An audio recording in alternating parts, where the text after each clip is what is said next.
বাংলার দক্ষিণাঞ্চলের এক প্রত্যন্ত গ্রাম, নাম তার চরনগর। চারদিকে নদীর ধারা, মাঝে মধ্যে গাছপালার ঘন সবুজ, আর দূর থেকে তাকালে মনে হবে যেন গ্রামের বুকের ওপর মায়ার মতন নরম কুয়াশার চাদর বিছানো।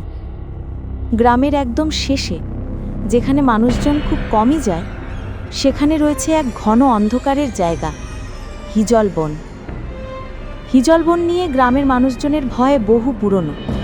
দিনের বেলা সূর্য যখন মাথার ওপর থাকে, তখনও বনটার ভেতরে আলো ঠিকমতো ঢোকে না। গাছগুলো এত ঘনবদ্ধ যে ওপরের দিক থেকে দেখে মনে হয় একটা বিশাল কালো ছাতা পুরো জঙ্গলের ওপর ঝুলে আছে। সন্ধ্যা নামলেই জায়গাটা যেন অন্য এক জগতে ঢুকে যায়, যেখানে মানুষের জায়গা নেই, থাকে শুধু ছায়া আর অদৃশ্য কোনো আতঙ্ক। কিন্তু সবাই যে ভয় পায় তা নয়। গ্রামের ছেলে অমর ছিল একটু আলাদা। 16 পিঠে আগুন, অমরকে ভয় দেখানো যেন অসম্ভব। গ্রামে যখনই কেউ হিজলবনের গল্প তুলত, অমর হেসে উড়িয়ে দিত। সে বলতো, আরে ভাই, ভূতটুত বলে কিছু নাই, সব মানুষের মনের কাল্পনিক জিনিস। তবে গ্রামের বৃদ্ধরা এ কথা শুনে মাথা নাড়ত। তাদের একজন বৃদ্ধ হারুন আলী প্রায়ই বলতো, সাবধান রে অমর, হিজলবন একবার যারে ডাকে সে আর সহজে ফাইটটা বের হতে পারে না। অমর শোনে, আবার হাসে। সে মনে মনে ভাবে এসবই গ্রাম্য মানুষের অলৌকিক কুসংস্কার। কিন্তু অমর জানত না, হিজলবন তাকে অনেক আগেই চিনে ফেলেছে। একদিন সকালে গ্রামের সবাই এক ভয়ঙ্কর খবর শুনল, বৃদ্ধ হাফেজ মিয়া নিখোঁজ। তিনি প্রতিদিন ভোরবেলা অজু করতে নদীর ঘাটে যেতেন। সেদিনও গিয়েছিলেন, কিন্তু আর ফেরেননি। কিছুক্ষণ বাদে ঘাটের পাশে দেখা গেল তার লাঠিটা পড়ে আছে, কিন্তু মানুষটা নেই, চিহ্ন কিছুই না। গ্রামের লোকজন চঞ্চল হয়ে উঠল। সবাই জানে ঘাট লাগোয়া পথটা হিজলবন ঘেঁষে গেছে। আর এটি প্রথম ঘটনা নয়, গত 10 বছরে 4 জন এমন করে হারিয়ে গেছে। কারোর খোঁজ আর পাওয়া যায়নি। হারুন আলী নিঃশ্বাস ফেলে বলল, আমি আগেই কইছিলাম বনটা ভালো নাই, কেমন যেন খিদ্দা লইয়া আছে। অমর কথা কেটে উঠে, মানুষ হারাইছে মানে এই না যে ভূতই নিয়ে গেছে। হারুন আলী শান্ত গলায় বলল, মানুষে নাকি ভূতে তা তুমি বুঝবা পরে অমর। এ কথাটা অমরের মনের ভেতর হালকা একটা খোঁচা দিল, কিন্তু সে প্রকাশ করল না। নিখোঁজের পর দিনের বেলাতেও গ্রামের ওপর একটা চাপা ভয় নেমে এলো। রাত হলে কেউ আর ঘর থেকে বেরোয় না। রাস্তাঘাট অন্ধকার, কুকুরও যেন ডাকতে ভুলে গেছে।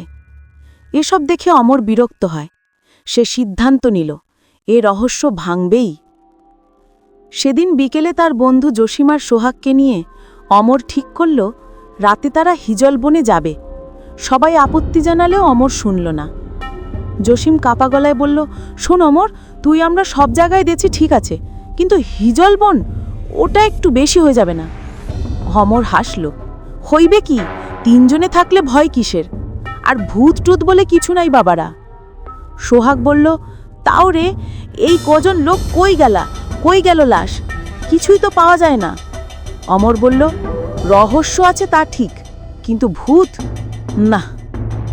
শেষ পর্যন্ত 2 বন্ধু রাজি হলো, তবে মনে ভয় ছিল। পরিকল্পনা হলো রাত 12টা, কারণ গ্রামের লোকজন মুখে শোনা যায় এই সময় বনে নাকি নড়াচড়া দেখা যায়। রাত হলো, আকাশ জুড়ে কালো মেঘ, চারদিকে গুম গুম আওয়াজ। মনে হচ্ছিল বৃষ্টি নামবে, কিন্তু নামল না।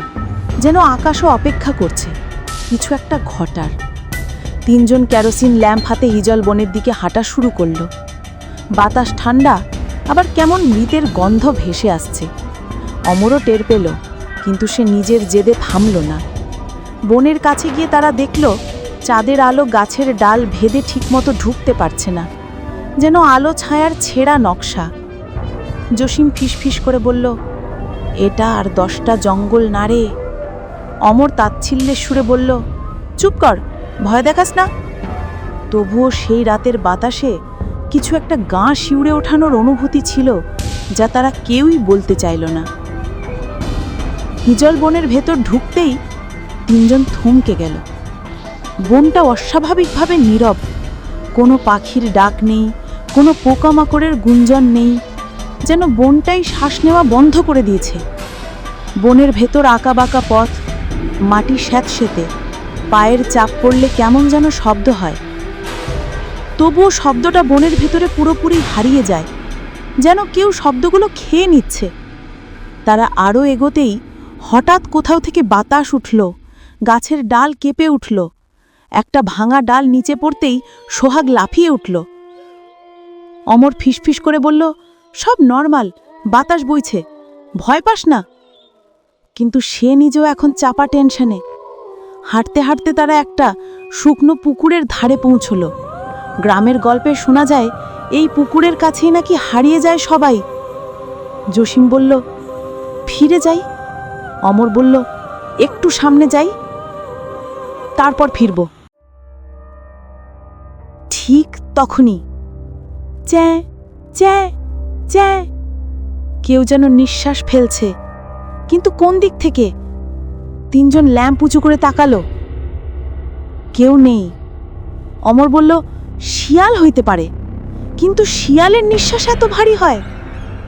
ওরা আরও এগোতেই দেখল সামনে একটা বিশাল হিজল গাছ। গাছটার ডালগুলো এমনভাবে নেমে এসেছে যেন বিশাল একটা দানব হাত বাড়িয়ে দাঁড়িয়ে আছে। ঠিক তখনই ডালের ফাঁকে কেউ দাঁড়িয়ে থাকতে দেখা যাচ্ছে। সাদা কিছু, লম্বা, দাঁড়িয়ে আছে, নড়ছে না। জসিম কাঁপা গলায় বলল, অমর, তুই এটা দেখছিস? অমরের হাত পা ঠান্ডা হয়ে গেল। সে ল্যাম্পটা একটু এগিয়ে ধরল। সাদা জিনিসটা মানুষ নাকি কি? হঠাৎ সেটা চোখ খুলল। দু চোখ লাল, জলজলে, এমন লাল চোখ তাদের জীবনে কেউ কখনো দেখেনি। ফোঁস শ্যা একটা ভয়ার্ত শব্দ করে ছায়াটা গাছের আড়ালে হারিয়ে গেল। সোহাগ চিৎকার দিয়ে উঠল, ওটা মানুষ নয়, ওটা ভূত। অমরের কণ্ঠ আটকে গেল। তবু সে বলল, দৌড়াবি না, দৌড়ালে বিপদ আরো বাড়বে। কিন্তু তার নিজের পায়ের নিচে কাঁপুনি। তিনজন পিছু হটতে শুরু করলো। ঠিক তখন ধপ ধপ ধপ, কেউ তাদের পিছন থেকে দৌড়ে আসছে।